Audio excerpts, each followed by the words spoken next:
Gears of War, more like Tears of War.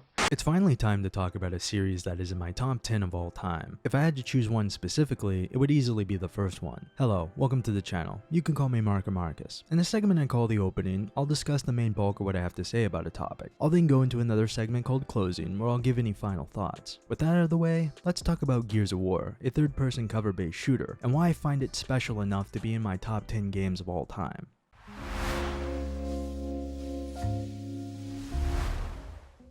Gears of War 1 came out when I was in junior high. I discovered it because of my friends, and honestly, that's how I discovered minigames back in the day. I believe I would have gotten it as a Christmas gift because it came out in November of 2006. Now, this group of friends is the reason why both Gears and Halo are in my top 10 games of all time. One of them formed a clan called Ariel, which I joined when Halo 3 came out. I can't think of anyone who was in the clan that I didn't know in real life, so I guess you could say it was a clan made entirely of school friends. The three games we played the most were Gears of War 1, Halo 3, and Call of Duty Modern Warfare 1. But Gears of War 1 was the first, and we played that together more than anything else, as that game had a ridiculous lifespan. It came out in 2006, and we, and many others who played it, were still playing into the early 2010s. I remember playing it one day and someone said this exact thing: "Look at us. We're still playing Gears of War 1 when Gears of War 3 just released." I thought to myself, true, and yeah, that's pretty true. Yeah, that's how great this game really is. But I think that's enough about how I got into Gears of War. Now it's time to talk about the actual games.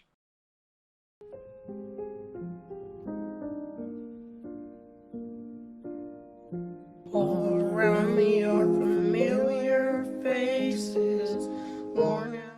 The first thing I want to talk about is the campaign. I've played the campaign of all 5 games. I never did play Judgment, maybe I should go back to that one day, but I'm not going to beat around the bush. I am highly biased towards the first game's campaign. Don't get me wrong, there are a lot of memorable moments in the other games. The reoccurring thing with Carmine dying, the sad story involving Dom, the epic fight against Scourge, and, until 4 came out, finishing the fight against the Locust. I didn't play 4 and 5 till many years later. I personally didn't like JD as the main protagonist of 4. Honestly, it might be the game I remember the least. I did like Kate in 5 however, and when I think about it, they did a lot of good things with 5. They revealed what connects the new trilogy to the old one, as well as introduced open world elements like optional objectives that take you to locations off the primary path. Also, that surprise decision that you had to make near the end of the game. But none of the other games, at least for me personally, compared to the experience of the first campaign. I've played it multiple times, by myself, with my dad, and with my group of friends. Pretty much everything that you could want in a Gears of War campaign was there from the beginning. Funny characters like Cole with lines that are forever stuck in my head. Look at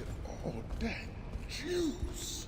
The wide variety of enemy encounters where one moment you'll be fighting the Locust in broad daylight like a traditional military shooter, and another moment you'll be fighting in the dark against these small creatures and it feels more horror based. It has all the classic enemy types like the Berserker and the Krill, bosses like General Ram where I remember fighting him with my friends at the hardest difficulty and it taking multiple attempts to actually kill him. It has all the core weapons in the series like the Boom Shot and Hammer of Dawn. I think the only problem with the first campaign was the fact that the 360 version of the game had content cut that was in the PC version. They did, however, include the missing content in the remaster, but I think that's all I have to say about the campaigns. Even though I'm mostly a single player gamer these days, the truth is that the campaigns are just a nice bonus in the Gears of War series. What really makes Gears of War special is the multiplayer. Finally, the main reason why Gears of War is so special, the multiplayer. I'm going to start this off by talking about a game that might not seem related, Fortnite. You might be wondering how Fortnite relates in any way to Gears of War. Well, on the surface, both series, at least originally, were developed by Epic Games, and both games are third-person shooters. I'll sometimes play the zero build mode of Fortnite, and I think the reason why I like to play it is because at its core, it's very much like Gears. In Fortnite, I like to have a long distance weapon and a short distance weapon. With Gears, I like to have a long shot and a Nasher. How do you get weapons in Fortnite? You either find them or kill another player and they explode, dropping their entire inventory, just like Gears. How do I play Fortnite at the start of every game? I rush to get geared up as quickly as I can and then immediately go hunting for players. Same thing with Gears. I rush as quickly as I can to either a weapon spawn or a location that I know I'm going to encounter the enemy team as quickly as possible. I think the key element between both series is aggression. When I play defensively in Fortnite or Gears, I often do poorly, but when I play aggressively, I often do pretty well most games. and I find that games that reward players who play aggressively are the ones I'm best at, which is why I sort of hate building in Fortnite because it's a hard counter against aggression. In no build Fortnite and Gears of War, you have cover, but it will only help you so much. In zero build Fortnite, your cover can be destroyed and is gone forever, and in Gears you can get pinned down behind cover if you stay too long, essentially leading to the same outcome. In both cases, cover is there, but it's not a complete crutch. But enough about Fortnite, let's go back to Gears multiplayer.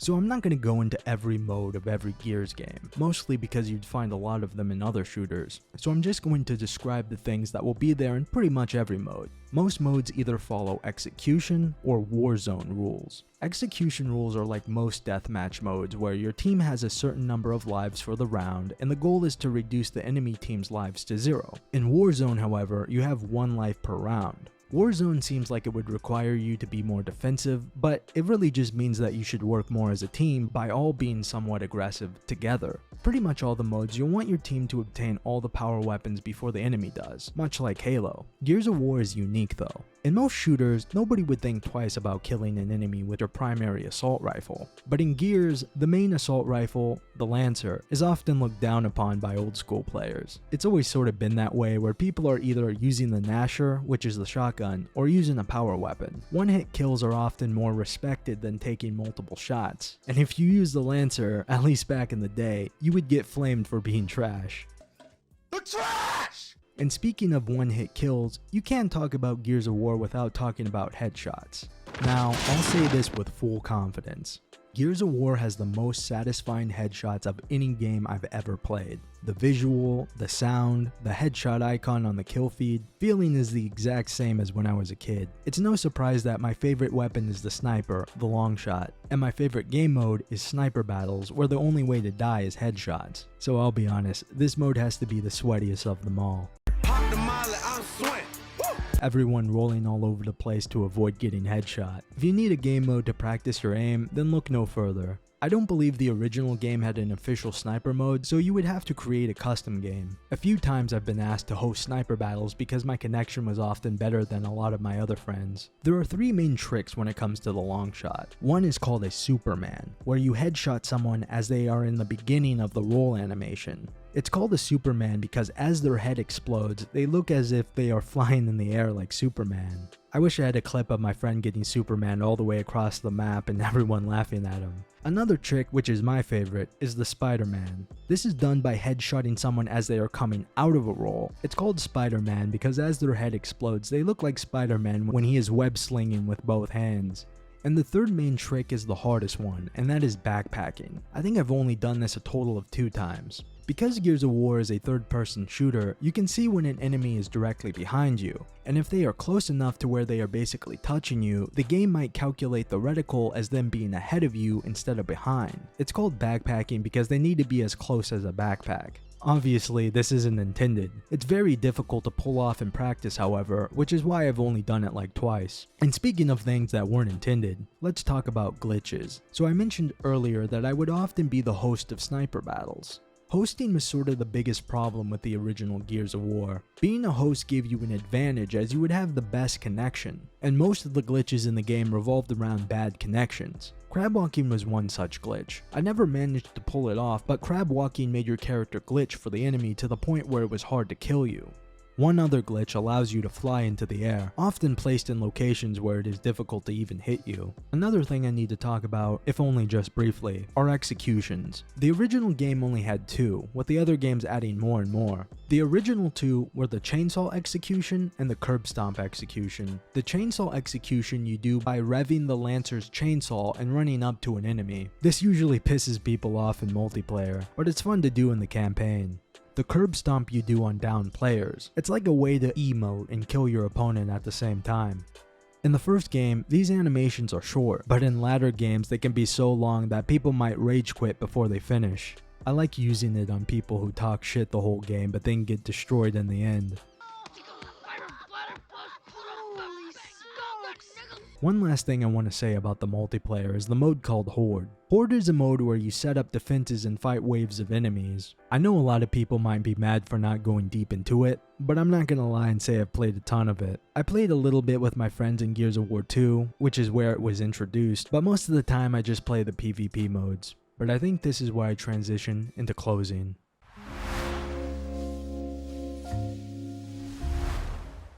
Man, so playing Gears 5 after like a year and a half was difficult. With a lot of games, I can usually find my groove again pretty quickly. But when you stop playing Gears for a while, especially sniper battles, you realize how sweaty it really is. I still love it though. Well, you're sick, man.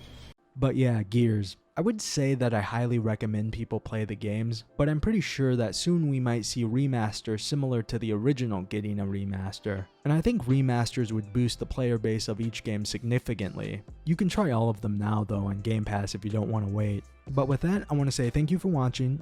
Like and subscribe if you like this and want to see more. Feel free to discuss in the comments as I always try to read and reply to each one, and I'll see you in whatever I decide to talk about next. Peace.